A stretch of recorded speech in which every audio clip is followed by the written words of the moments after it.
The mega monster Anilaza was actually confirmed for Dragon Ball Sparking Zero in the Fists vs Swords trailer, and this new character's inclusion for the first time ever in a mainline Dragon Ball game has everyone shocked. He raises a ton of new questions when it comes to new characters in the series overall. But genuinely, you guys let me know in the comment section, when this guy showed up in the trailer, I think that was the only thing that actually surprised me. So let me know if the same occurred for you, because I expected Ultra Instinct Goku, like Sign and Goku Black or something, but I was not expecting this actual like monster from DBS to make an appearance. Other than being the only surprising character in the trailer, Anilaza is actually quite shocking to add in because his moveset is just like a very similar but faster Janembas, with his ability to be able to punch you through portals, shoot giant blasts. This is also the first time Anilaza is actually making an appearance in a big console game to my knowledge. I think he's in Super Dragon Ball Heroes and that's it. Maybe Dokkan Battle as well, but that's a mobile game. This is the first time, again, he's making an appearance in a big game. For example, characters like DBS Broly and stuff, they got to be in Fighters in Xenoverse, etc, etc. But Anilaza couldn't be in those games because Giants are just not playable as characters in those games, you know. This is the first time he'll ever get to be playable. I think he will appear separately, however. I don't think the creatures or the robots that fuse into Anilaza will be playable. Mostly because they are extremely irrelevant and don't actually have a moveset of their own, which would make them kind of wasted slots, for lack of a better word. I think Anilaza is probably just going to be his own solo character. I think that would make way more sense than adding in his entire fusion, because the fusion is made of like 3 robots, 4 if you include like the leader of his universe. I think that's Universe 3, which is the robot one. It's either Universe 3 or 4. But yeah, the first time ever he's been in a Dragon Ball game. It's kind of weird. When it comes to other DBS characters, actually, I can probably immediately imagine characters like Kato Pesra appearing. The like Tournament of Power Ranger kind of guy. He showed up and he harassed like everyone for a bit. I don't even remember how he got KO'd, but he generally was just like attacking like Frieza, Vegeta, Goku. He just pose up randomly and be in different places in different shots of the Tournament of Power, just doing his own thing. I actually would like him in Sparking Zero because he had like a weird mode changing thing and like actually several unique attacks of his own. Yeah, they are just kind of like energy waves and stuff, but I imagine he could definitely be an option. He's probably funny enough, I would say, to make it in. When it comes to Anilaza's moves, though, we know he should be able to, at least with the giant like death ball he throws towards the end of his moment in the trailer. He's supposed to be doing that when he's flying and when he's got wings, but he doesn't have wings in this. Maybe the death ball is just a super attack, I want to say, because there's no cinematic after he throws it, right? There's just a cinematic of him charging up. So who knows, maybe for his ultimate attack he'll sprout wings, or maybe he has a further transformation past this point. You know, he doesn't have the whole shtick of reality mixing. Maybe Fat Janemba will have a different moveset by virtue of being able to like spawn in clones of his opponent, like he does with Goku in, you know, the Dragon Ball Z movie. But Anilaza also has the ability to actually fly through wings. I don't know if that'll give him any sort of advantage, unless if there's like a Tournament of Power game mode, per se. But who knows? This character has, either way, a giant moveset. I imagine one of his attacks is probably going to be to eat people like he tried to do with Android 18 in the actual Tournament of Power.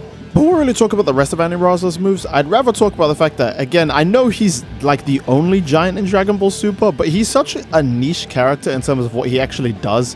He was just like a main threat for like 1 episode. But it does make me wonder how many Dragon Ball Super characters who aren't exactly, you know, popular are going to be in the game. Because we have the entirety of Rebrand Squadron, which is a good idea of what the, you know, the minimum accepted level of DBS characters, I guess. Aniraza is like, again, he's a relevant like threat. Like if you mention villains in a Tournament of Power, people aren't going to forget about him, right?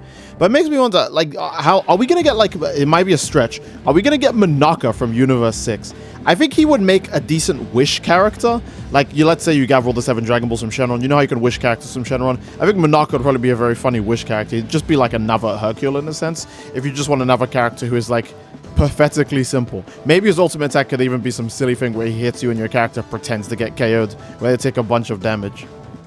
Actually, while we're still talking about Monaka, maybe his ultimate would be Beerus shows up in a Monaka suit and starts beating you up. That would be actually cool. Actually, you guys let me know what other villains you think, or not just villains, but characters in general from DBS could make an appearance. Because again, they are definitely going for semi-relevant characters if Anilaza's appearing. So I'm curious what the extent could be. I imagine we'll probably get a Goku Black Arc skin for Yajirobe. I don't think that'll be a separate character, but a skin for Goku Black Arc Yajirobe, the future Yajirobe, would be pretty damn cool. Maybe we'll be able to get like non-fighter-esque characters like Babidi again. You know, I remember Babidi had super attacks, like summoning Pui Pui to attack or summoning Yakuon to do like a blade rush for him. I think his ultimate involved Deborah, although I'm not sure. Or if it was like Spopovich and Yamu like stabbing you with like the Majin Buu energy drain, I think. Either way, Sparking Zero adding just one character like Aniraza or many characters like him kind of like broadens the possibilities of what was available for like characters, you know, because in most Dragon Ball games you can expect like, let's pick Xenoverse for example. Xenoverse is literally just like every main character in DBZ and then like Resurrection F and then everything else was DLC. Like that's what you can expect from most Dragon Ball games. It's just every main character from Z and then maybe like one other thing from like DBS or like a movie that came out recently. For example, Hachiyak being available in the Raging Blast games. But now that I mention it, actually, I wonder if Hachiyak would make an appearance in this one, considering this is more like a fusion of Tenkaichi and Raging Blast rather than just being purely only a sequel to Tenkaichi. I guess you could also call this Raging Blast 3. That's weird. Another thing I wanted to say about Anilaza compared to other giant characters is that maybe I'm tripping from the way the trailer looks, but he looks like he's way smaller than Great Ape Vegeta. I could be wrong about this again, because, you know, they could just do the BT3 thing where all the giants are of similar size, but it looks like they might be going for accuracy this time around, because Anilaza looks considerably smaller than Great Ape Vegeta does in comparison to his opponents when he's right next to them. And that's telling.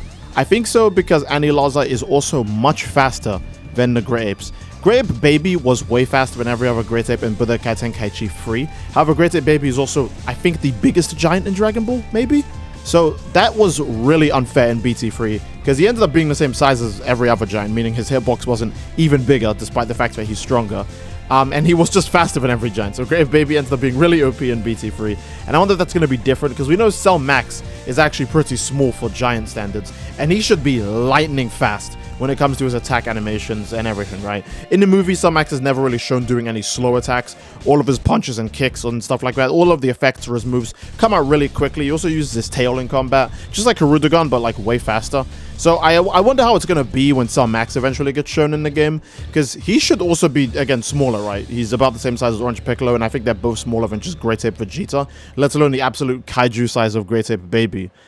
So that's the there's just a lot of things to take into account when it comes to how big all the giants should stack up next to each other, and how they're going to be balanced based on their speed, etc, etc. Because I imagine Cell Max will probably just end up being the best one in the game. Maybe Anilaza, because he has like a bunch of giant Ki Blast moves as well. Either way, I think this is probably a pretty good place to end the video. You guys let me know what other suggestions or other questions Anilaza brings to your minds, because to me, this is quite the interesting character that just as one minor inclusion raises up like just a giant like wall of questions or even theories and suggestions when it comes to Sparking Zero, right? But yeah, I think this is a good place to end it. I do hope you guys enjoyed it, and if you enjoyed, then obviously again, please leave a like on the video and don't forget to subscribe, as it greatly supports the channel, and leave a comment down below as to what you'd like to see next, fellas. Love you all, hope you enjoyed, and I will see you all next time. Take care and peace.